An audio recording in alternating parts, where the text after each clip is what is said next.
가르는 것도 아니었어요. 10가지 재앙을 통해서 애굽 백성을 혼쭐 낸 그 사건도 아닙니다.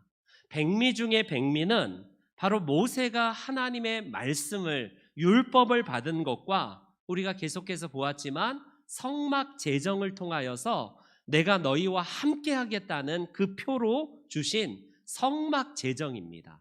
아론의 아들들을 구별하셔서 그들을 대대로 대제사장으로 삼으시겠다라는 약속의 말씀을 자세하게 주셨어요. 이걸 위해서 이들이 구원을 받은 겁니다. 이것 때문에 그들이 홍해를 걷는 것이고 10가지 재앙을 통해서 그 땅에서 나와야 되는 이유가 거기에 있습니다. 이 정도쯤 됐으면 이제는 이들이 이제 하나님의 사명을 깨닫고 율법을 통한 하나님의 뜻을 온전히 따랐더라. 이 성막을 통하여서 내가 너희를 만나고 너희와 동행하겠다는 하나님의 약속의 말씀을 붙들고 그들이 거룩한 백성이 되었다. 이런 기사가 나올 법하지 않겠나요? 그런데 어떻습니까? 우리의 기대가 무색하리만큼 이스라엘 백성들은 역시 또 한 번의 넘어짐과 또 한 번의 엄청난 죄악에 빠지고 있는 기사를 보고하고 있습니다.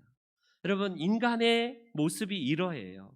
하나님이 가장 싫어하시는 죄, 하나님을 닮기 위해서 십계명, 너희들은 구원받은 것이 단지 물리적인 몸만 구원받을 것이 아니라 너희 뼛속 깊이 우상에 젖어 있고 뼛속 깊이 그 패배주의에 젖어 있는 너희 안에서 있는 모든 것들을 다 빼어내기 위해서 말씀으로 새롭게 해야 됩니다. 성막 제정과 이 제사장의 제도를 통하여서 하나님과 동행하는 것이 어떠한 복이 있는가를 그들은 나타내야 되지만, 여러분 본문 8절에서 슬프게도 그들이 내가 그들에게 명령한 길을 속히 떠났대요. 속히 떠났대요. 하나님의 명령과 말씀이 무색하리만치 그들은요 아예 그냥 빨리 떠나버렸다, 이렇게 말합니다. 이게 무슨 의미일까요? 가만히 보면 우리가 바로 이런 모습을 닮아 있다라는 사실이에요. 여러분, 이 사건을 보면 하나님께서 창조하신 창세기로 한번 돌아가 보겠습니다. 6일 창조의 정점, 백미, 사람을 창조했습니다. 하나님이 보시기에도 너무 아름다운, 정말 보기에 너무 좋은 사람을 창조했는데, 그렇다면 사람을 향한 기대가 있고요, 하나님이 명하신 말씀이 있음에도 불구하고 아담과 하와는 넘어지고 실패했습니다. 그 모습과 너무 유사하지 않습니까? 에덴 동산을 창설하시고 하나님께서 그들에게 정말 사명을 위임하셨지만 그들은 넘어졌어요. 똑같이 그들을 이제 이 애굽에서 빼어내시고 그들 가운데 하나님의 율법과 성막 제도를 통하여서 하나님과 동행할 것을 말씀하신, 그리고 그 기대가 있음에도 불구하고 역시 인간은 고질적인 이 계속된 죄악과 계속된 실패가 기록되어 있다라는 사실입니다. 왜 출애굽한 이 백성들이 왜 애굽에서 우상을 섬기는 게 이렇게 습성이 될 정도로 뼛속 깊이 그들은요 우상 숭배가 이렇게 너무 쉽게 할까요? 그거는 어렸을 때부터 애굽을 비롯해서 여러분 고대 근동에는 다 우상 문화거든요. 우상 문화. 우리나라는 이제 조금 벗어나긴 했지만 여전히 우리나라 문화는, 제가 아마 몇 주 전에 그 금요기도 때 말씀드렸지만 우리나라가 그냥 아예 무속의 개념, 무속 샤머니즘 바탕에 있기 때문에 지금 뭐 파묘라는 그걸 보세요. 파묘라는 그 영화가 천만 영화인데 굉장히 별로 유행할 것 같지도 않고 흥행할지도 않을 것 같은 영화가 흥행하는 이유가 뭘까요? 이 땅의 문화 깊이, 우리나라 정서 뿌리 깊게 이게 샤머니즘이 바탕을 두고 있다는 겁니다. 귀신, 어떤 그 조상의 묘, 그래갖고 뭐 명당자리, 운세, 뭐 사주팔자 이런 게 다 우리 샤머니즘과 관련되어 있는 거 아니겠습니까? 영혼을 막 끌어몰리고 막 만나고 이런 것들이 다 우리나라의 정서상 깊이 뿌리 박힌 문화예요.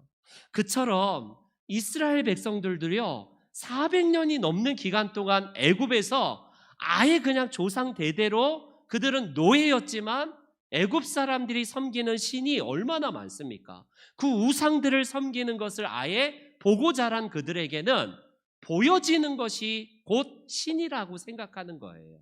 그렇기 때문에 그들은요, 모세도 보이지 않죠. 하나님도 더 이상 말씀하시지 않죠. 그러니까 그들은요, 결국 엄청난 죄악을 오늘 본문에 와서 그들은 드러내고 있다라는 사실입니다.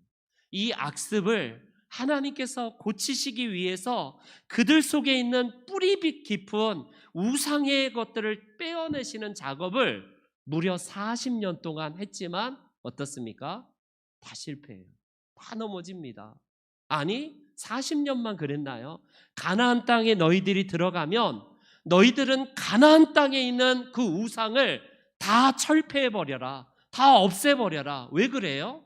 하나님이 명하시는 것은 이들이 하나님의 말씀으로 새겨지고 말씀으로 살아야 되지만 어떻습니까? 가나안 땅에 또 입성해도 400년 사사시대에 더 캄캄한 시대가 됩니다. 그러면 그 다음에 왕정시대는 좀 괜찮을까요? 여러분, 왕정시대에도 수없이 많은 선지자들을 보냈지만 그들이 얼마나 패역한 족속이었던가를 우리는 성경의 역사를 통해서 보고 있지 않습니까? 그런 면에서 그러면 성경에 있는 사람들만 그럴까요? 저와 여러분들은 어떻습니까? 우리가 예수님 믿고 저는 같은 경우는 목사가 되었고 여러분들 같은 경우는 장로님, 권사님, 집사님, 성도님 최소 20년, 30년, 40년 믿었어요. 근데 어제보다 10년 전보다 내가 정말 예수님을 더욱더 선명하게 바라보는 눈이 있고 내가 정말 더 어린아이처럼 순수하게 주님을 따라가고 있는지요. 여러분, 이스라엘 백성이나 저나 여러분이나 매 한 가지 모습이라는 사실을 볼 수 있습니다. 제가 우리 신명중앙교회 온 지 이제 10여 년이 다 돼가요. 횟수로는 10년째 들어갔습니다. 이제 만으로는 9년이 넘어가고 있는데 여러분, 설교를 얼마나 오늘 많이 했겠어요. 주일 낮 예배, 오후 예배, 새벽 기도회, 금요 기도회 얼마나 많은 설교를 했겠습니까? 근데 설교의 많은 부분이 뭐예요? 윤리적인 설교도 있고요. 하나님 말씀에 대한 부분들을 강조하면서 그런 거잖아요. 쉽게 말하면 말씀대로 살자. 이 말씀대로 우리가 살자. 그거 아니겠습니까? 그런데 어떻습니까? 설교를 할 때마다 한계를 느끼는 굉장히 저의 이런 한계를 느낄 때가 한두 번이 아닙니다. 내가 혹시 뭐 경상도 말인지 뭐 이게 뻘짓하고 있지는 않는지 그런 느낌이 너무 많이 들어요. 솔직하게. 무슨 말이냐면 설교를 듣고 성도들이 변하는가? 설교를 듣고 과연 그 말씀을 내 것처럼 정말 쳐서 복종하려고 하고 내가 어떻게 해야 됩니까? 라고 자복하는 마음이 있는 건지 아니면 설교를 들을수록 판단하고 평가하면서 오늘 또 어땠네 저땠네 뭐 어땠네 저땠네 이게 훨씬 더 우리 가운데 더 많은지 여러분들 스스로가 한번 판단하시고 평가하시기 바랍니다. 그렇기 때문에 어떤 분은 그러지 않습니까? 이게 뜻대로 안 되니까 막 설교 시간에 화를 내면서 목사님들은 어떤 목사님 화를 내잖아요. 막 자기 뜻대로 안 되니까. 그래서 막 치는 설교하고 막 까는 설교하고 막 그런 이유가 아마 목회자들도 어쩔 수 없는 사람이기 때문에 그 한계에 부딪힌 모습 때문에 결국에는 이 모세가 이제 우리가 좀 32장에 보겠지만 모세가요 10계명 돌판을 던져버려서 깨버린 거예요. 모세의 심정이 이해가 가요. 저는 충분히 이해가 갑니다. 도대체 이 인간들 언제까지 내가 뒤치다거리하고 언제까지 하나님 앞에 하나님 어떻게 합니까? 해서 그 하나님이 주신 이 십계명 돌판을요 던져서 그냥 깨버린다니까요. 그 정도로 모세가 화가 나고 계속된 반복된 죄악과 끝없이 계속된 패역한 모습에 너무 넌더리가 나는 거예요. 넌더리가 나는 겁니다. 그런데 생각해 보니까 목사인 제가 안 변하는데 이거는 뭐 말할 것도 없죠. 저를 계속 묵상해 보면 설교하고 있는 저부터 변하고자 하는 의지가 별로 없는 채 설교할 때가 너무 많은 걸 경험하게 됩니다. 저부터도 보면 내가 10년 전에 20년 전에 아니 신학교 들어갈 때부터 그때보다 훨씬 더 정말 선명하게 하나님의 말씀을 붙들고 살아가는가? 그렇지 않을 때가 너무나 많더라고요. 보니까 내 자신이 변하지 않는데 어찌 변화를 기대할 수 있겠습니까? 그렇기 때문에 여러분 이스라엘의 선지자들의 딜레마가 그거였어요. 하나님은 변하지도 않는 이스라엘 백성들을 향해서 외치래요. 가서 외치면 더 패역하고 더 막 핍박하고 그럴 때마다 또 하나님이 가서 외치라. 그러면 선지자들은 또 바보스럽게 그 말씀을 듣고 변치 않고 도무지 바뀌지 않는데도 계속 가서 외치고 하나님께 돌아오세요. 여러분들 그렇게 하면 살면 안 됩니다. 그렇게 하면 안 됩니다. 하나님을 사랑해야 됩니다. 돌아와야 됩니다. 해도 사람들이 안 바뀌거든요. 그런 딜레마가 선지자들에게도 있어요. 그런데 여러분 우리는 이 모습에서 내가 뭔가를 바꾸려고 한다는 착각에 빠지면 안 됩니다. 목사인 저부터 그리고 말씀을 듣는 우리가 어떤 사람이 아니라 결과적으로 하나님의 성령이 우리 자신을 만들어 가지고 계시다는 사실은 변함이 없어요. 결과적으로 인간의 어떤 보여지는 것은 더디고 그냥 멈춰 있는 것처럼 보일지라도 그 이면에 흐르는 하나님의 나라는 하나님께서 역사하시는 관계로 그 가운데에 하나님께서 깨우치실 자를 깨우치시고 변화시킬 자를 변화시켜 주시고 우리의 악한 습성과 이 마음들을요 깨서 정말 하나님의 옥토밭으로 바꾸는 것이 이게 바로 성령의 역사가 아니겠습니까? 어찌되었건 이들이 이제 모세가 하나님의 십계명을 받으러 올라간 이 기간 동안 모세가 더 이상 사라지자 그들은요 기다리지 못해요. 오늘 1절 우리 읽지 않았지만 32장 1절을 한번 볼게요. 앞에 본문에 나옵니다. PPT 보셔도 돼요. 앞에 보고 한번 읽을게요. 시작. 모세가 내려옴이 더딤을 보고 이 모세 곧 우리를 애굽 땅에서 인도하여 낸 사람은 어찌 되었는지 알지 못함이니라. 여러분 이거예요. 모세는 보여지는 강력한 리더십이자 하나님의 현존하는 모습이었어요. 그가 사라진다는 것은 이스라엘 백성들을요 굉장히 두렵게 합니다. 마치 아이가 엄마가 사라지는 순간에 막 이게 막 굉장히 분리불안증이 있잖아요. 엄마가 없는 순간에 아이가 막 굉장히 불안해하는 것처럼 이스라엘 백성들이 그러했어요. 그들은 여러분 노예 민족으로서 뼛속깃같이 노예입니다. 그들은 탈출했음에도 불구하고 여전히 자유롭지 못해요. 누군가 의존적이 되어야 되고요. 그가 사라지자 결국에는 어떻습니까? 보여지는 우상으로 말미암아 안심할 수밖에 없는 존재였다는 사실을 본문은 보여주고 있어요.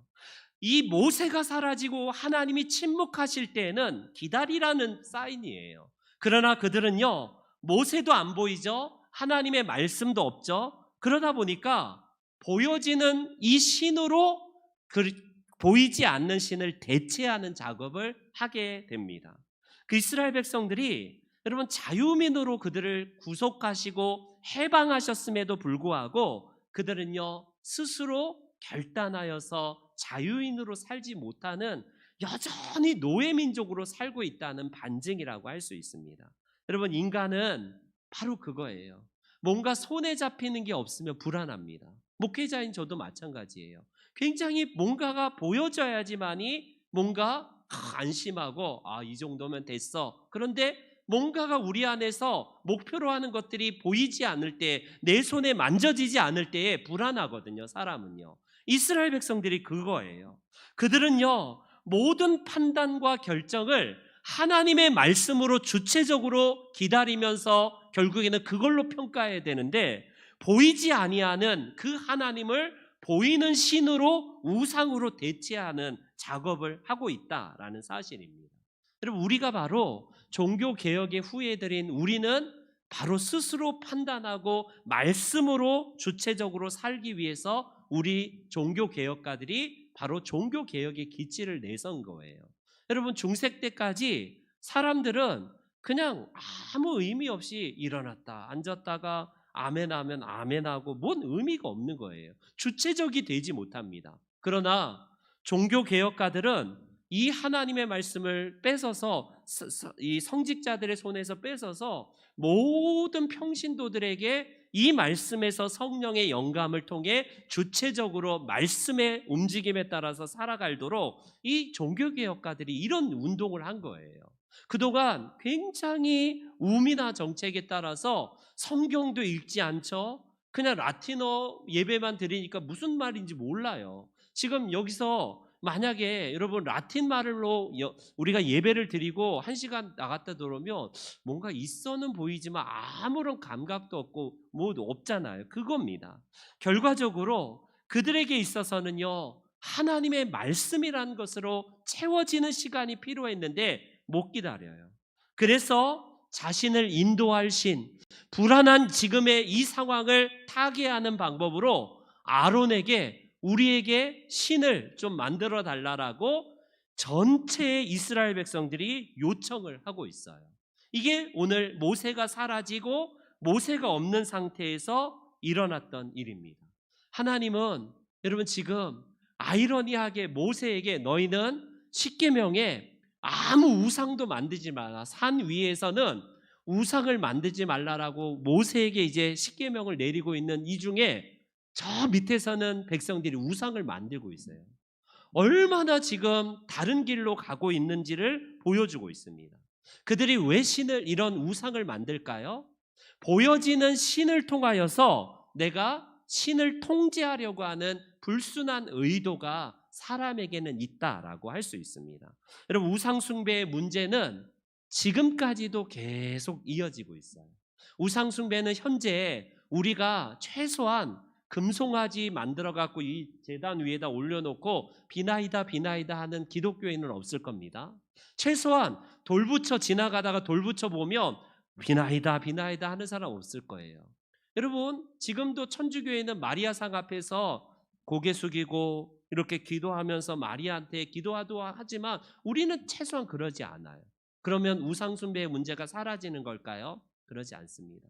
뿌리 깊은 우상 숭배는 바로 보이지 아니하는 하나님을 대체하는 뭔가의 든든함을 우리가 가지고 있어요. 그 중에 대표적으로 우리가 돈과 권력과 성을 비롯해서 명예와 이런 것들이 보이지 아니하는 여러 가지 것들이 우리에게 크게 작용하는 것이 우상의 습성이고 속성이라고 할 수 있습니다. 여러분, 남북 왕국으로 이제 나누어지고 나서 이스라엘 백성들이 똑같이 오늘 본문처럼 금송아지를 만든 사건이 북왕국 이스라엘의 초대 왕이었던 여로보암이 이런 정책을 씁니다. 우리 열왕기상 12장에 한번 볼게요. 열왕기상 12장 같이 함께 읽습니다. 시작.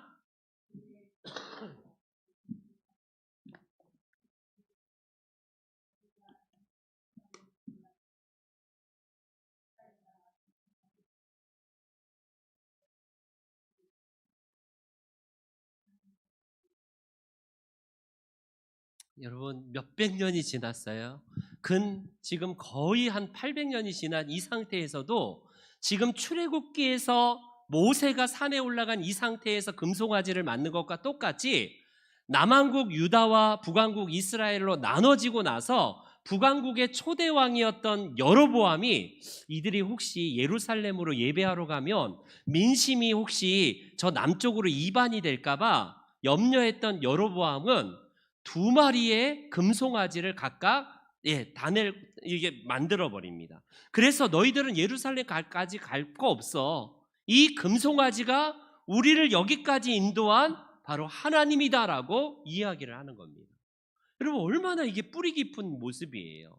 하나님께서는 보여지는 것들을 절대로 만들지도 말고 그런 것에 하나님이 존재할 리가 없는데도 불구하고 여로보암의 정책은 뭐였냐면 남왕국 유다로 내려가는 이 백성들, 국민들의 마음을 결탁 잡기 위해서는요, 결국에는 내가 이 우상을 만들어서 내려가지 못하게 해야겠다. 여러분, 보여지는 것은 종교적이지만 굉장히 정치적인 욕망과 이 정치적인 것이 굉장히 같이 합세하고 있는 것을 보게 됩니다. 우리 기독교에는요, 절대로 그런 모습이 아니죠. 오늘날 우리 속에서도 마찬가지예요. 하나님께서 보여지는 것을 우리가 왜 그렇게 하나님께서는 약한 것, 우리가 이 인간이 약한 것을 아시지만 그것을 절대로 허용하지 않는 이유가 무엇일까요? 여러분, 그렇기 때문에 오늘날 우리에게 있어서 하나님께서는요, 이 말씀을 통해서 결국 우리들에게 바른 분별력을 말씀을 통해서 새기도록 인도하십니다. 그런데 오늘 본문에 이스라엘 백성들이 만들어 달라, 우리에게 여기까지 인도할 신을 우리들에게 만들어 달라고 했으면, 여러분, 아론이 그 밑에 있잖아요. 아론은 모세와 더불어서 이스라엘을 영도한 지도자입니다. 모세와 버금갈 만큼 굉장히 탁월한 지도자이고 대제사장이에요. 최소한 그는, 여러분, 제사장으로서 1호 제사장으로서 그는 하나님의 말씀에 분별력이 있어야 되지 않습니까? 그런데 아론이 이해할 수 없는 이야기를 하고 있습니다. 뭐라고 하는지 한번 5절에 보면 24절에 몇 절이냐면 2절 말씀 한번 볼게요. 2절 같이 한번 읽어볼게요. 시작.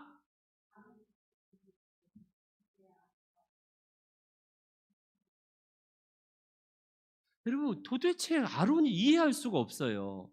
아론은 모세와 더불어서 하나님의 말씀으로 분별력이 있었던 사람인데, 너희가 가지고 온 그 금을 다 내게로 가져오라.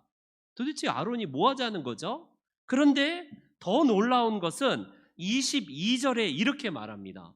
모세가 내려와서 왜 당신이 그렇게 했냐? 5절 먼저 볼게요. 5절 앞에요.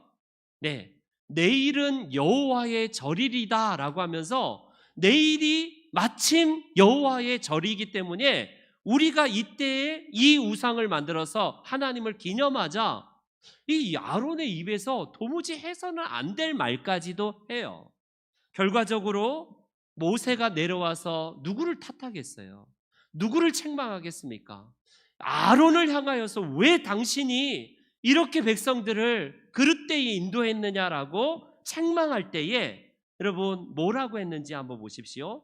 예, 그들은요, 이 아론은요, 오늘 그 다음 한번 보여주세요. PPT 한번 보여주시기 바랍니다. 네, 아까 보여준 거예요. 예, 예.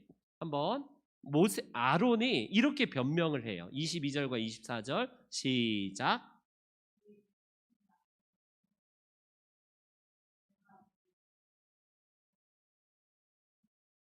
여러분, 말도 안 되는 소리 하고 있어요.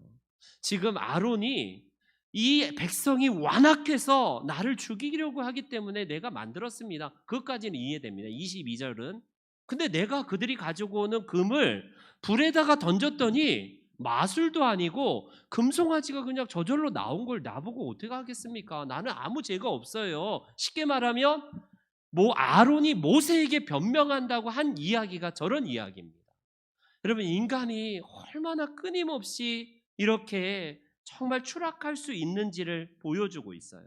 아론의 착각은 이 아론만이 아니었다라는 사실입니다. 결과적으로 이스라엘 역사에서 요시야 왕 때에는, 선한 왕, 남왕국 요시야 왕 때 이런 일까지 일어나요. 우리 열왕기상 한번 보겠습니다. 열왕기상에 한번 보겠습니다. 왕이 대제사장 힐기야와 모든 부제사장들과 문을 지킨 자들에게 명령하여 바알과 아세라와 하늘의 일월 성신을 위하여 만든 모든 그릇들을 여호와의 성전에서 내어다가, 여러분, 다 불살라 버렸다. 지금 저 이방의 바알과 아세라와 일월 성신의 그 형상들의 우상이 어디에 있었냐면 이방 신전에 있는 게 아니라 요시야 왕 때 놀랍게도 성전에 아예 대놓고 그냥 바알신이 있었다는 거예요. 아무런 감각이 없습니다. 여러분, 만약에 천목사가 이 앞에다가 금덩어리 불상도 갖다 놓고 4대 천왕도 막 곳곳에 세워놨는데도 성도님들이 들어와서 뭐야 저 천목사 저거 안 되겠군, 저 당장 잘라야겠다, 이런 반응이 나와야 되는데 아무런 감각이 없는 거예요. 교회 안에 온갖 우상이라는 우상, 이방의 우상들이 다 즐비해 놔 있는데도 이스라엘은요 아무 감각이 없어요. 요시야 왕 때에 얼마나 타락했으면 성전에서 그런 것들을 단행해서 요시야 왕이 다 불태워버리고 종교개혁을 일으켰다는 말입니다. 여러분, 이게 바로 뿌리 깊은 인간의 욕망이자 우리들이 그것을 계속 탐하고 있고 결국 우상을 만든다는 것은 뭘까요? 우상을 위해서가 아니라 나를 위해서예요. 결국 정치적인 목적과 결국 이권이 다 개입이 되어서 우상을 섬기는 것이라고 할 수 있습니다. 그렇기 때문에 종교 지도자들의 판단이 중요해요. 천목사가 여러분들 앞에서 목회를 할 때에 하나님 앞에 잘 중보 기도를 잘 하셔야 될 이유가 거기에 있습니다.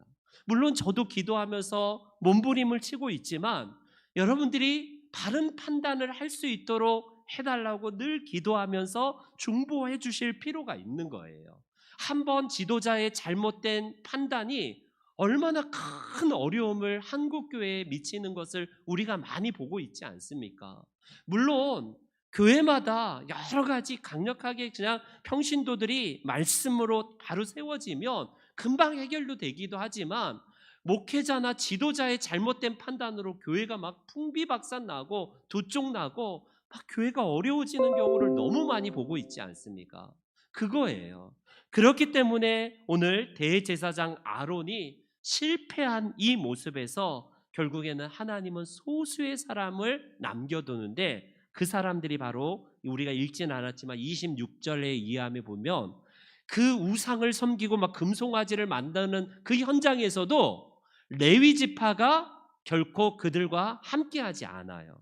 그들이 어떤 사람이냐면 여러분, 아론의 아들들만 제사장이고 레위 지파는 그냥 평신도처럼 평범한 사역에 성전에서 봉사하는 일을 하게 되는데 쉽게 말하면 그들이 평신도와 같은 부류예요. 그들은 모세의 편에 서서 우상을 만들고 있는 이 현장에서 함께하지도 않고 결단하여서 그들은요 우상을 섬기지도 않습니다. 결과적으로 이런 사람들이 희망이에요. 우리가 교회 안에도 우리 하나님 나라에도 무리가 있습니다. 무리가 예수님 당시에도 무리는 항상 이익을 셈하기 위해서 뭘 배불리 먹을까, 뭘 내가 따라다니면 뭘 얻어 먹을까, 나한테 뭐가 유익일까, 이걸 셈하는 사람들입니다. 그러나 이 모세 시대에도 모세가 산에 올라갔지만 다 같이 부하내동하지 아니하고 레위 지파의 사람들은 결단하여서 그들은 깨어 있어서 결국 정절을 지키고 있는 모습을 보여줍니다. 여러분, 바로 이거예요. 교회는 다수를 따라서 움직이는 것처럼 보여도 하나님이 주목하시는 사람은 소수입니다. 소수예요. 창조적인 하나님의 말씀으로 깨어진 그 사람들을 통해서 하나님 나라가 이 땅에 임하고 있는 거예요. 결과적으로 하나님은요 이들을 향해서 얼마나 분노하셨는지 10절 말씀을 한번 볼게요. 10절 다 같이 10절입니다. 시작.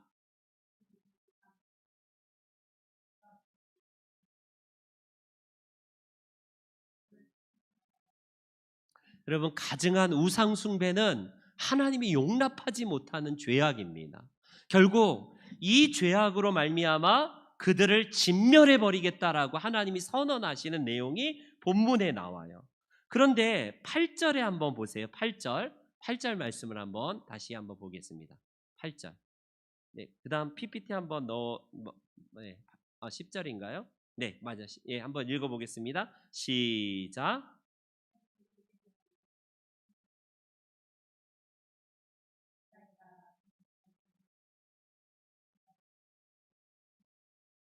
여러분, 그들이 하는 말을 한번 보세요. 이스라엘아, 이 금송아지는 너희를 애굽 땅에서 인도하여 낸 너희의 신이다. 이렇게 그들이 이야기하는 것을 보십시오. 여러분, 하나님께서 베푸신 은혜를 전혀 기억하지도 않고 엉뚱한 놈한테 지금 하나님의 은혜를 지금 엉뚱한 것에다가 넘기고 있는 거예요. 하나님이 정말 얼마나 섭섭하시겠습니까? 그 공을 하나님의 전적인 은혜입니다라고 해야 될 판인데도 불구하고 우리가 이곳까지 온 것은 바로 저 금송아지야. 금송아지가 우리를 여기까지 인도한 거야. 이런 엉뚱한 이야기를 하고 있다라는 사실입니다. 결과적으로 우상의 다른 것은 그거예요. 하나님의 영광을 우상에게 결코 주지 않는다라고 말씀하시지 않습니까? 호세아서에서도 이스라엘 백성들이 얼마나 패역했는지 그들이 이렇게 얘기합니다.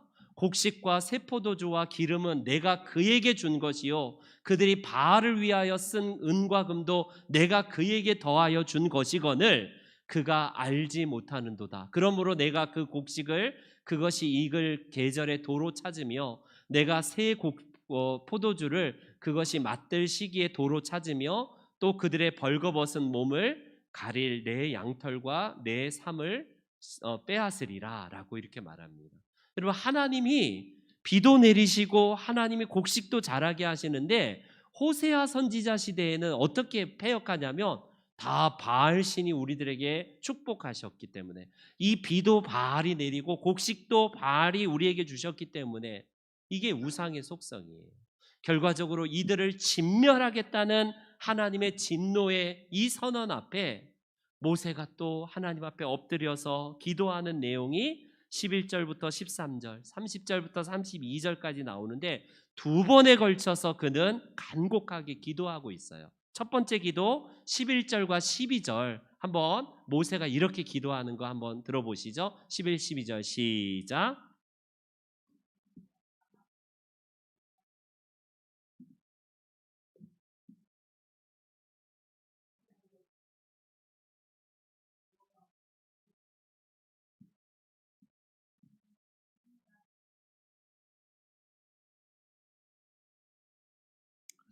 여러분, 기도가 첫 번째 기도는 모세는 어디에 기도를 하냐면 하나님의 명예를 놓고 기도를 합니다. 하나님의 명예에 호소하는 기도를 하고 있어요.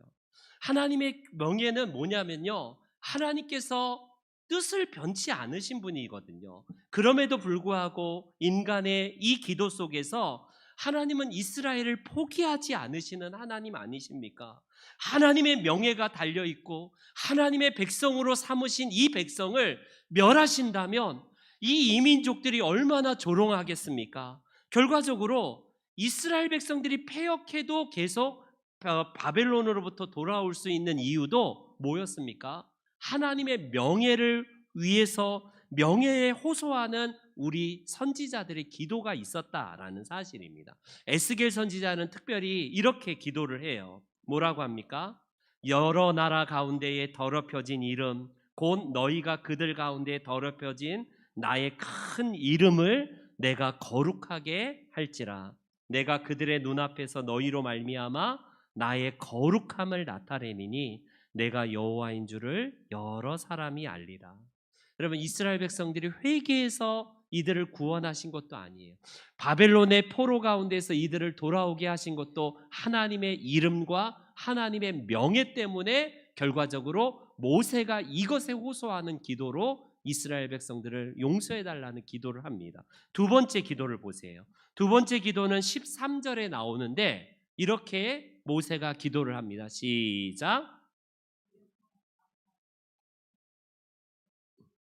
여러분, 기도할 때 이 두 번째 기도도 꼭 하십시오. 하나님, 주님의 첫 번째 이름과 명예에 호소하는 기도가 있다면 두 번째는 기억하소서 이 기도입니다. 하나님은 절대로 언약에 신실하신 분이기 때문에 약속하신 바를 결코 이루지 아니하시는 분이 아니에요. 결과적으로 하나님 앞에 이 후손들에게 큰 민족을 이루고 땅을 주시겠다고 하신 하나님, 그 언약을 기억하여 주옵소서라고요. 모세는 그 언약을 붙드는 기도를 하는 겁니다. 하나님은 뭐 호떡장수처럼 막 뒤집고 뭐 뜻을 변하고 이런 분이 아니에요. 그러나 인간인 우리 사람의 편에서는 첫 번째, 하나님의 이름과 명예를 위해서 그의 나라와 그의 의를 위하는 기도가 필요하고요. 두 번째, 하나님께서 말씀하신 이 말씀 속에서 하나님이 그렇게 말씀하시지 않았습니까? 라고 언약을 기억하는 기도로 하나님 앞에 하는 것이 모세가 주로 했던 기도입니다. 중보기도였어요. 이 기도를 통하여서 하나님은 결과적으로 우리의 인간의 표현이긴 하지만 뜻을 돌이켜서서 결국 진노를 내리지 않으셨다라고 본문은 기록을 하고 있습니다. 바라기는 우리 귀한 성도 여러분, 하나님의 백성은 결과적으로 보여지는 세상의 미끼가 얼마나 화려합니까? 보여지는 것이 다는 아니에요. 다 반짝인다고 금은 아니다라는 이런 속담이 있는 것처럼 너무나 화려한 세상에는 볼거리로 사람들을 잠식해버려요. 오늘날 이 보여지는 미디어 문화와 보여지는 세상의 여러 가지 현혹하는 것들이 얼마나 많습니까? 반면에 하나님의 말씀은 보이지 않아요. 답답하고 좀 너무나 시대에 뒤처진 것처럼 보이지 않습니까? 그러나 우리는 하나님의 백성으로 말씀으로 다져져 가는 언약의 백성이라는 사실입니다. 하나님 나라에 입성할 때까지 우리 모두가 이 세상에 보여지는 화려한 미끼에 속아서 살아가는 인생이 아니라 비록 더딜지라도 하나님의 언약을 기억하고 그 말씀에 나타난 바 된 대로 우리가 우직하게 기다려서 이 말씀대로 붙들면서 승리하고 살아가시는 저와 여러분들이 되시기를 주의 이름으로 축원합니다. 아멘. 아멘. 광고 드리겠습니다. 우리 돌아오는 주일은 우리 부활절인데요. 부활절 새벽 예배는 6시에 우리가 전세대 통합 예배로 드립니다. 조식이 있고요. 맛있는 식사한 다음에 1부 예배는 없고 2부 때에 우리 주일학교 아이들이 다 참석하여서 우리 함께 예배를 드립니다. 그리고 금요기도회 우리 내일 모레 금요 우리 그 특별 금요 기도회가 있는데 함께 동참해 주시기를 바랍니다. 나머지 광고는 주보를 참조해 주시고 특별히 부활절 새생명 축제 때에 우리의 VIP들을 같이 초청하셔서 복음을 들을 수 있도록 계속해서 기도해 주시고 초청